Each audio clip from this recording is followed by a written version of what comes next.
ও আমার না খাওয়া হয়ে গেছে মাংস দিয়ে ভাত। এখন আমি ঘুমিয়ে পড়ছি, দেখেছো? এখন আমি ঘুমিয়ে পড়ছি, আবার ঘুম থেকে উঠে দুটু দুটু করবো।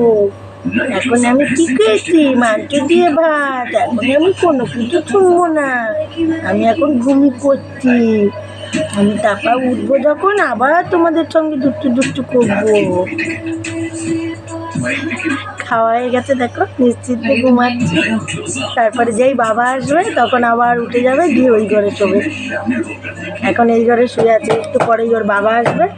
বাবা আসলেই তখন ওই ঘরে চলে যাবে। তখন ওই ঘরে গিয়ে আবার হাত চোখে দেখছে, হাত চোখে আবার দেখে। বাবা আসলেই আমি আবার ওই ঘরে চলে যাব। জানো আমি এখন ঘুমিয়ে পড়ি। টাটা, বাই বাই, রেখে দিলাম। তোমরা ভালো থেকো, আমিও ভালো আছি। ছোট্ট থেকো, আমিও ছোট্ট আছি। আমি যেন ছোট্ট থাকি, তোমরা ভগবানের কাছে এই প্রার্থনাই করো। আমি তো তোমাদের মতন বলতে পারি না, আমার অসুখ করলে আমার কষ্ট হয়। আমি যেন ছোট্ট থাকি, তোমরা ভগবানের কাছে এটাই বলো। Bye bye.